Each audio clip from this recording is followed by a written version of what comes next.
Alright, hi everyone. So what I wanted to do is go over a theory I created for Star Wars Episode 9, The Rise of Skywalker. Now, I haven't seen this theory anywhere else on the internet, and it makes a lot of sense to me, but that may just be because I've read certain things and seen certain things that maybe other people are not making that connection. But to me it makes a lot of sense. So to just state my theory is that REY was created by Sheev Palpatine, Darth Sidious, in the same fashion or in the same notion as how Anakin was created by Plagueis. And I know this might sound crazy, like super crazy, and just kind of made up, but I have certain things that back up my theory. So what do we know about Palpatine? We know he learned everything from Darth Plagueis the Wise. As he said, Darth Plagueis, he taught his apprentice everything he knew, then his apprentice killed him in his sleep. Now, that being said, we know that we know that Palpatine knows things that Darth Plagueis knew.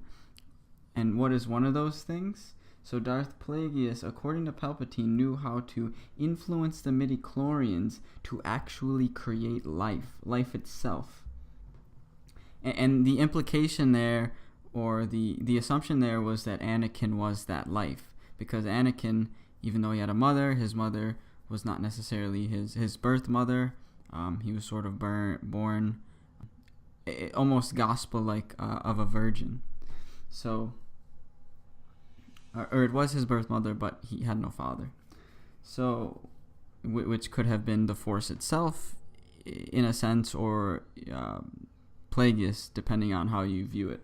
So, with this knowledge, we know that Palpatine has that ability, to a certain extent at least, to be able to create life, which he learned from Plagueis. Now, if we think about Rey doesn't actually know where she came from or who her parents are.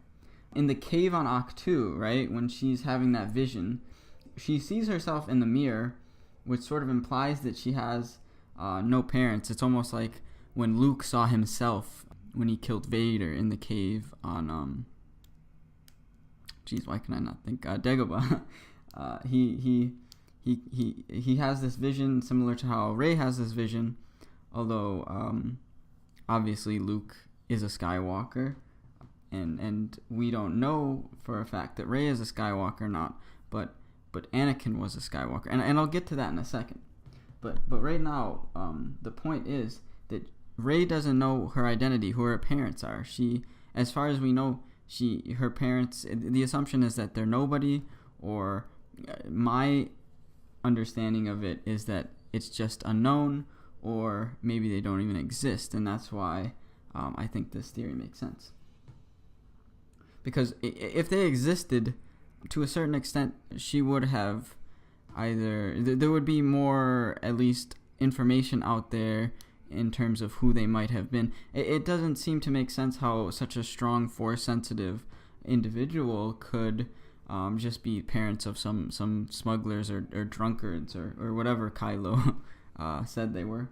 So yeah, I mean, if she was a creation of the Force by Palpatine, then this would make sense that she would have no idea who her parents were. Now, that being said, why Jakku, right? And this is where it all comes together, I think, because Jakku is where she grew up. It's all she knows, or all she knew, to correct that. She grew up on Jakku as sort of a scavenger. She never knew her parents. She never knew anything about her identity. So Jakku is sort of like the place she comes from, almost like when Luke came from Tatooine, but obviously there was a connection there, but she has no connection to anything. So what's really going on here?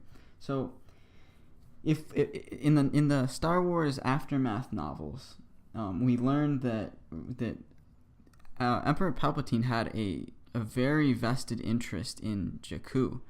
He was incredibly involved in Jakku in terms of having a empirical presence, and not only an empirical presence but a research presence on Jakku. So there's the whole thing about galley. You can read up on that. But Admiral, or I think it was Admiral Rax, he sort of oversaw this whole operation on Jakku before the Battle of Jakku, obviously, where the Empire was defeated and everything. But Jakku was actually, it was a launch point to the outer, or to the unknown regions.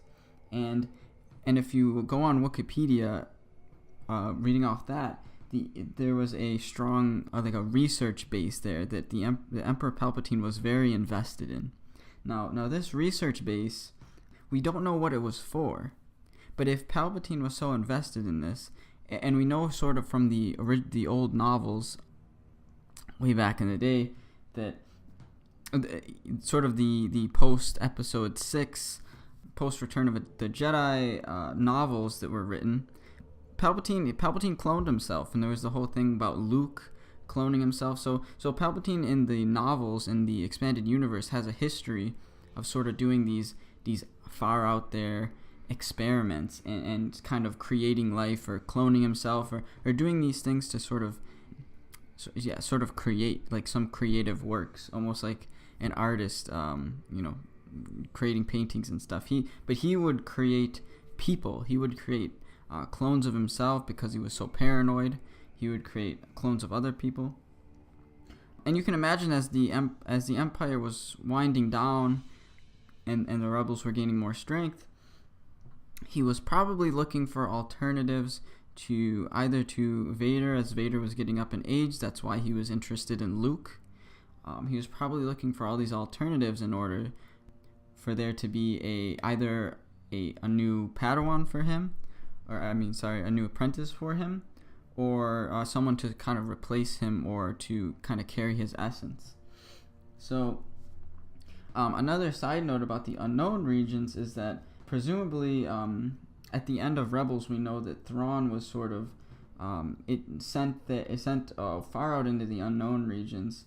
And if you know anything about Thrawn, I mean, the unknown regions were this sort of area where there was a lot of experimental things going on, experimental weapons, experimental science going on, empirical science.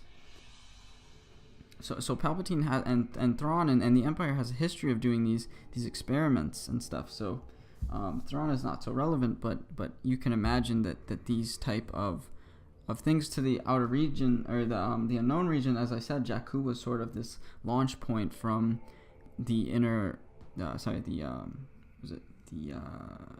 inner rim to the unknown regions, right? So you can imagine there's probably some either transporting things back and forth from those regions, experimental things, secret things, right? It's kind of like black operations. So we know Palpatine had this expressed interest in Jakku, and we know that Rey is from Jakku, and we know Rey doesn't know who her parents are, and we know that Palpatine was doing experiments, scientific experiments on Jakku.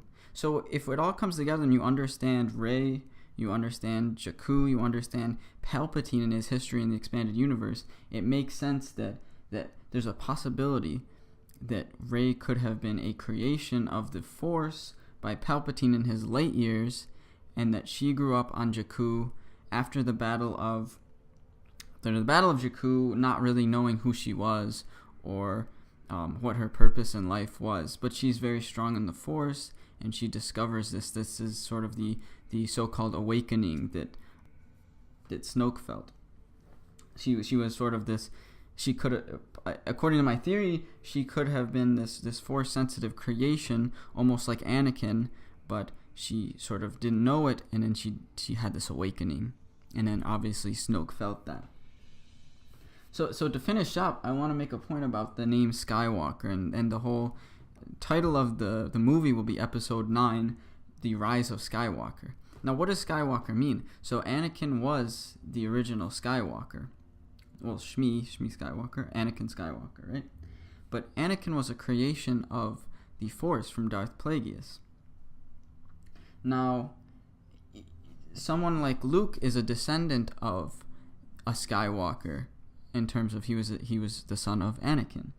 Now, if we consider Rey to be in a similar vein to Anakin as this creation of the Force, then you could define a Skywalker as someone being created, or as a being created by the Force, by the manipulation of midichlorians to create life. So in a sense, it might be the case that the Rise of Skywalker is sort of a hint at the fact that Rey is this being, this so-called Skywalker, this Force creation being, this being who was created by the Force. And we hear at the end of the trailer the laugh of Palpatine. And why would they put Palpatine in there if they didn't have a reason? And they're kind of wrapping up. I think JJ wants to wrap up the identity of Rey and make it kind of an interesting story. So this would all tie together and really be not only a callback to the original trilogy, but to the EU and to the prequels when we learn about Darth Plagueis. So putting that all together, you guys may or may not disagree with this. You might find holes in it, and I encourage you to put those in the comments below. But I think overall, I haven't seen this theory out there, and if you really think about it, it seems to be a logical conclusion based on what we know. There's no direct contradictions to it out there, at least that I know of. I mean, if you know any, please put them in the comments below. But yeah, let me hear your thoughts, and thank you guys for watching.